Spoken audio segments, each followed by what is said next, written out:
কাঁঠালের বীজের পনির তৈরি করেছি, কত সুন্দর হয়েছে দেখুন। একদম কত সুন্দর পিস পিস ভাবে কাটাও হয়েছে দেখুন। কত দেখুন বন্ধুরা, ভাজার পরে কত সুন্দর লাগছে দেখতে, এত লোভনীয় হয়েছে না সে কি বলবো। আর এত ভালো হয়েছে দেখতে, কত সুন্দর লাগছে দেখুন। নমস্কার বন্ধুরা, শুভ সকাল। বেঙ্গলি জায়গা চ্যানেলে আপনাদের অনেক অনেক স্বাগত জানাই। আপনারা তো সবাই কাঁঠাল খান, কিন্তু কাঁঠালের বীজটা কেউ ফেলে দেয়, কেউ আবার ভেজে খায়, কেউ তরকারি করে খায়, কেউ ভেজে বাটা করে খায়, নানান রকমভাবে খায়। কিন্তু কাঁঠালের বীজের পনির কি আপনারা খেয়েছেন কোনোদিন? আমি বানাবো কাঁঠালের বীজ দিয়ে পনির।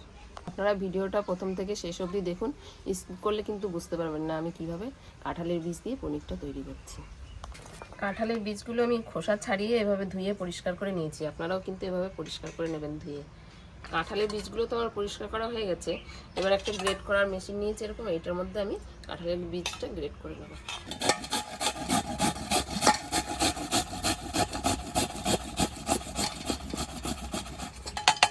এই কাঁঠালের বীজ দিয়ে পনির যদি আপনারা একবার ঘরে বানিয়ে খান, প্রত্যেক বছরই ইচ্ছে করবে যে একবার করে বানিয়ে খাই।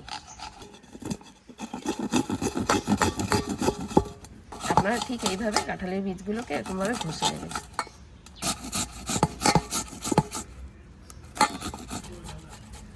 দেখুন কাঁঠালের বীজগুলো কত সুন্দরভাবে আমি ঘষে নিয়েছি, একদম মিহিভাবে ঘষা হয়ে গেছে দেখুন।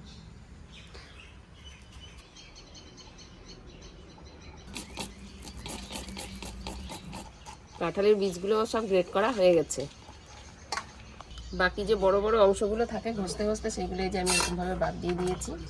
আপনারাও এইভাবে বেছে নেবেন। দেখুন কত সুন্দর গ্রেট হয়েছে কাঁঠালের বীজগুলো দেখুন।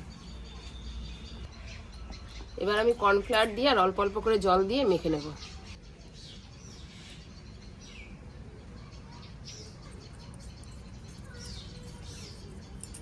সামান্য করে জল দিয়ে এইভাবে আস্তে আস্তে মেখে নিতে হবে।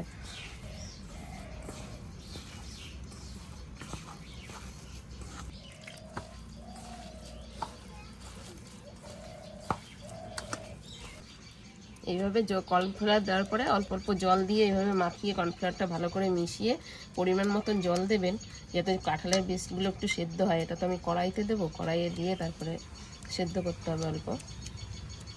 এইভাবে মাখিয়ে নেবেন।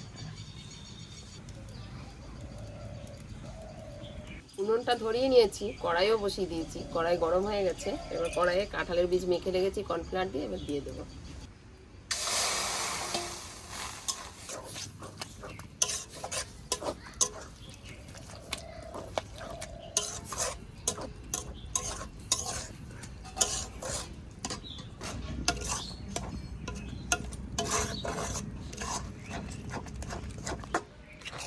কাঁঠালের বীজ আর কর্নফ্লাওয়ার দিয়ে মাখিয়ে কড়াইতে দেওয়ার পরে কিন্তু সমানে নেড়ে যেতে হবে, নাহলে কড়ার নিচে লেগে যাবে।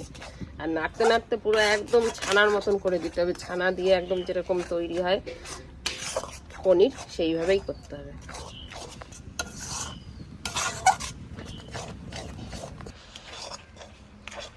কাঁঠালের বীজটা আমি চাপিয়ে কড়াইতে আমি 15 মিনিট ধরে নাড়াচ্ছি। নাড়াতে নাড়াতে এরকম গাঢ় হয়ে গেছে একদম। এবার আমি নামিয়ে নেব।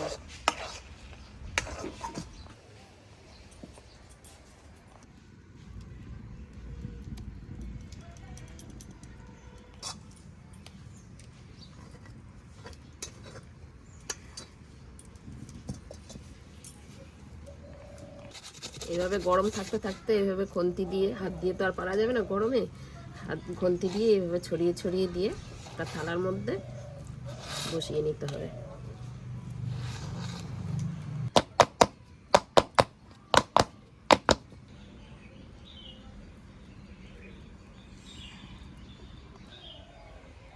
আমি থালাতে ঢেলে নিয়ে এভাবে হাত দিয়ে চেপে চেপে সমান করে দিয়েছি। এবার 10 মিনিটের জন্য ঠান্ডা হতে রেখে দেবো। ততক্ষণ আমি মশলাপাতি সব কিছু রেডি করে নেব। কাঁঠালের বীজের পনিরটা ঠান্ডা হতে দিয়েছি। এবার আলু, টমেটো, মশলা সব কিছু কেটে রেডি করে নেব।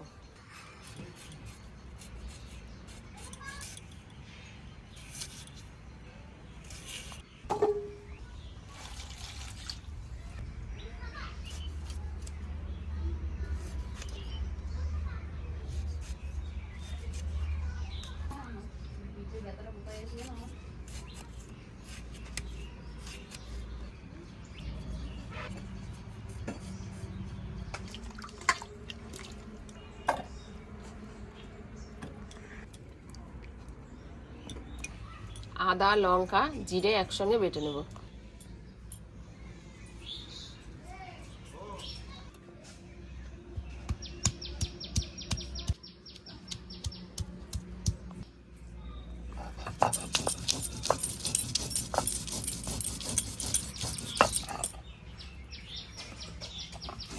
আদা জিরেটা বাটা হয়ে গেছে, আদা জিরে কাঁচা লঙ্কা একসঙ্গে বাটা হয়ে গেছে, তুলে নেব।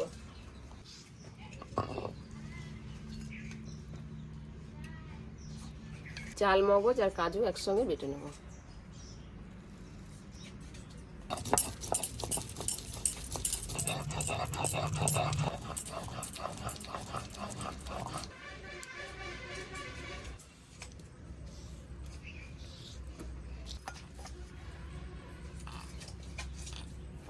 মশলা তো সব আমার বাটা হয়ে গেছে।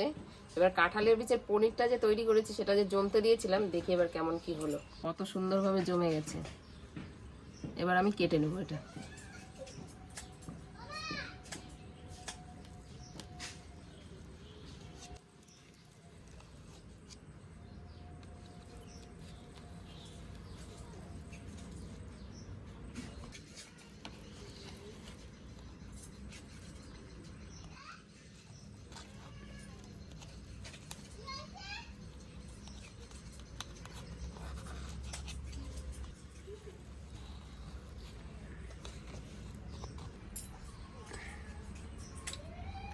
কাঁঠালের বীজের পনির তৈরি করেছি, কত সুন্দর হয়েছে দেখুন। একদম কত সুন্দর পিস পিস ভাবে কাটাও হয়েছে দেখুন। দেখুন বন্ধুরা, কত সুন্দর হয়েছে দেখুন, কত লোভনীয় জিনিসটা। কড়াই বসিয়ে দিয়েছি উনুনে, কড়াইটা গরম হয়ে গেছে। পনির ভাজার জন্য এবার কড়াইতে তেল দিয়ে দেবো, সাদা তেল।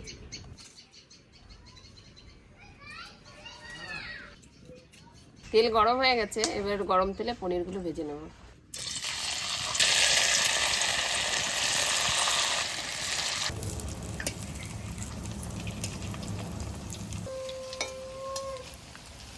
পনিরগুলো এরকম লাল লাল করে ভেজে নেবেন। এরকম লাল লাল করেই ভেজে নিয়েছি আমি, এইভাবে ভেজে নেবেন আপনারা।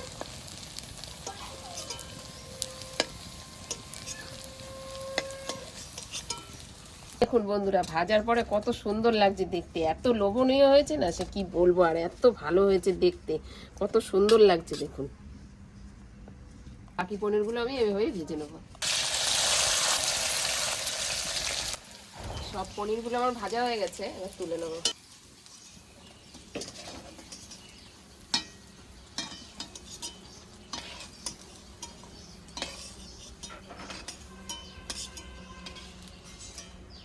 তেলে এবার কেটে রাখা আলুগুলো লাল লাল করে ভেজে নেব।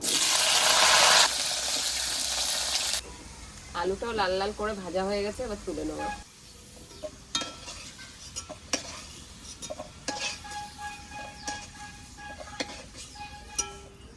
আলু ভাজা হয়ে গেছে, আলুটা তুলে নিয়েছি। ওই গরম তেলে এবার তেজপাতা আর গোটা গরম মশলা ফোড়ন দিয়ে দেবো।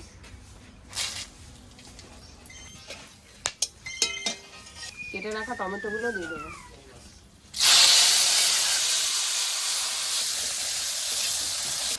টমেটোটা নরম হয়ে গেছে, এবার বেটে রাখা আদা জিরে কাঁচা লঙ্কা দিয়ে দেবো। এটাতে আদা জিরে আর কাঁচা লঙ্কা বেটে নিয়েছি, পেঁয়াজ রসুন ব্যবহার করিনি। আমাদের যেহেতু নিরামিষ আজকে আমি পেঁয়াজ রসুন ব্যবহার করিনি, আপনারা চাইলে পেঁয়াজ রসুনও দিতে পারেন।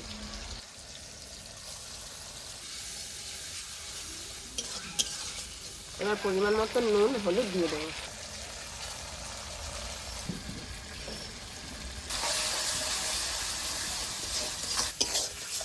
কালারের জন্য সামান্য লঙ্কার গুঁড়ো দিয়ে দেবো।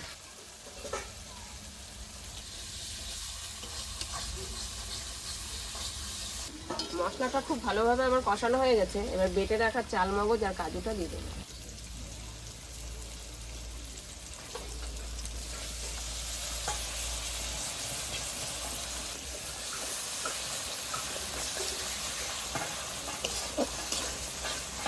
ভেজে রাখা আলুগুলো এবার দিয়ে দেবো।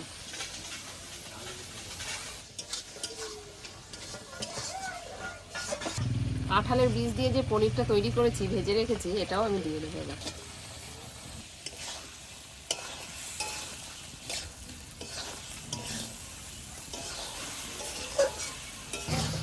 সবকিছু ভালো করে মিশিয়ে নিয়েছি একসঙ্গে দিয়ে, এবার পরিমাণ মতন জল দিয়ে দেবো।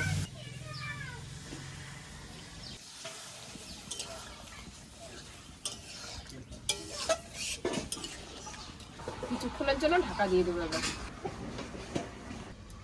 পনিরের তরকারিটা আমি কিছুক্ষণের জন্য ঢাকা দিয়েছিলাম, এবার ঢাকাটা খুলে দেখবো কেমন কি হয়েছে। খুব সুন্দর হয়েছে। এবার দেবো সামান্য গরম মশলার গুঁড়ো আর দেবো ধনে পাতা।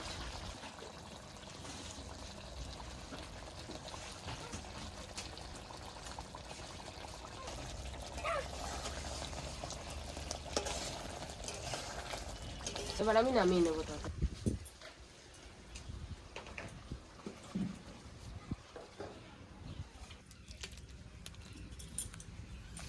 দেখুন কত সুন্দর হয়েছে, আর গোটা গোটা রয়েছে একদম। সব পনিরগুলো ভেজেছি, সব একদম গোটা গোটা আছে।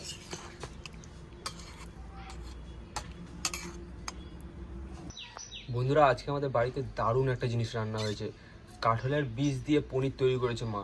এত সুন্দর হয়েছে দেখতে, যত না দেখতে ভালো তার থেকে কিন্তু খেতে কিন্তু দারুণ লাগবে বন্ধুরা। আমাদের বাড়িতে এই কাঁঠালের সিজনে এই জিনিসটা হবেই, আর এত সুন্দর লাগে খেতে, আপনারা ঘরে ট্রাই না করলে বুঝবেন না। একটা আপনাদেরকে দেখাই, দেখুন এবং কত সুন্দর হয়েছে, ভেঙে দেখা যাবে ভিতর অবধি মশলা ঢুকে গেছে এবং কতটা জুসি হয়েছে, দারুণ খেতে। অসাধারণ অসাধারণ অসাধারণ খেতে।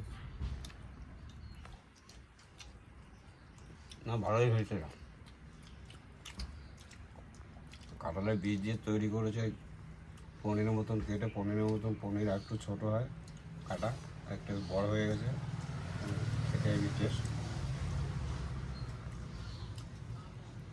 বেশ ভালোই মাছ নরম আছে, টাটকা কাঁঠাল।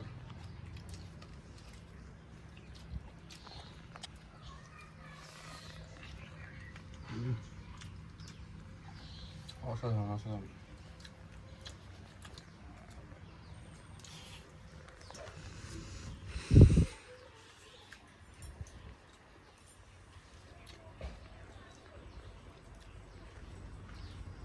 বন্ধুরা, এই জিনিসটা এত সুন্দর লাগে, আপনারা ঘরে অবশ্যই একবার ট্রাই করবেন। আর যদি আপনারা ট্রাই করার ইচ্ছা হয়, কমেন্টে কিন্তু জানাতে ভুলবেন না। ট্রাই করলে অবশ্যই কমেন্টে একটা রেড হার্ট দিয়ে যাবেন, আর লাইক করবেন, সাবস্ক্রাইব করবেন, আমাদের পাশে থেকে যাবেন। সুস্থ থাকবেন, ভালো থাকবেন, আমাদের ভিডিও দেখতে থাকবেন।